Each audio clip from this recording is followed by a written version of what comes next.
Je vais te demander une petite chose, c'est de nous montrer un petit peu. J'ai vu que tu nous as apporté des photos. Est-ce que tu peux nous, voilà, nous détailler un petit peu Ouais. ces images qu'on peut voir? Là, et Attends, là, je vais juste attaquer sur cette image-là, par exemple. ouais. Tu peux me la décrire? Alors ici, on est à peu près, je crois, en 85, parce que on est dans le métro de Pardieu, de la gare de la Pardieu. À l'époque, il n'y avait pas évidemment le tapis roulant. Et bon, ben voilà, hein, c'était des excursions, les fameuses excursions qu'on faisait dans la rue, parce que c'était important. Le hip-hop, c'était vraiment la street, c'était la rue, c'est-à-dire on occupait la place publique. Et il fallait inonder, il fallait que tout le monde voie qu'on existe. Tout le monde voie qu'on Donc vous existe. êtes imprégné Mais ce passage-là on a occupé pour la montrer place votre publique, art et on existait. On avait vraiment, on existait. Et on avait vraiment, tu ne peux pas imaginer, comme on avait ce sentiment agréable vraiment d'exister. Ouais. Et on tenait à l'affirmer, cette existence.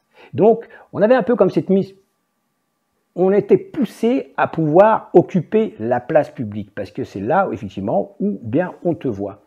Alors, on allait à l'époque, au début de, vous voyez, entre 83 et 84, tous les b-boys, mais encore à l'époque, on ne disait pas les b-boys, on disait les breakers, on parlait de breakers, on ne disait pas les b-boys, c'est venu plus tard, se réunissaient à Lyon, parce que il y a eu un rendez-vous qui s'est donné, on ne sait pas comment, mais c'est là, à Hôtel de Ville, sur le parvis de l'Hôtel de Ville.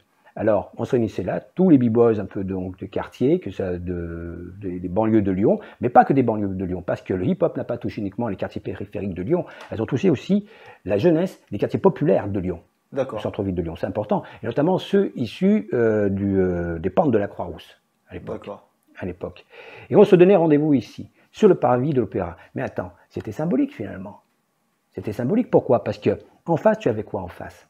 La mairie, l'hôtel de ville. Voilà, le pouvoir. Et de l'autre côté, l'opéra. Donc vous êtes entre les deux. L'élite de la culture, la bourgeoisie. Donc nous, hop, c'était comme faire un pied de nez. Alors on ne se le disait pas, comme je te dis, avec ces mots-là aujourd'hui. Mais on savait ce qu'on faisait. Finalement, c'était comme un peu de manière instinctive. Il fallait être là. Il fallait être là. Et puis en plus, la stratégie, c'est que les gens sortaient des bouches de métro d'hôtel de ville et ils étaient obligés de s'arrêter vers toi. À la limite, on aurait même pu vendre des tickets, hein, comme ceci. Mais ça, c'était important. Et là, on rencontrait tous ces pionniers, finalement, beaucoup de pionniers de la danse hip-hop lyonnaise, beaucoup de pionniers, avant même de passer sur la scène chorégraphique. On est dans la culture, d'abord. On est dans la culture, parce que Djalim, il y a une chose qui est importante, c'est qu'avant d'être dans une perspective professionnelle, les danseurs hip-hop de ces premières heures ne font pas du hip-hop un corps de métier, ils en font une culture, comme je viens de l'évoquer tout à l'heure.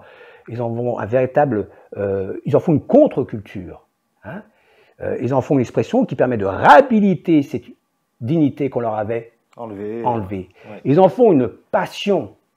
Ils en font un état d'esprit, un mode de vie, une essence. Hein, ils en font, c'est un corps, c'est une pulsion politique du corps, parce qu'il est à la fois rebelle et nécessaire.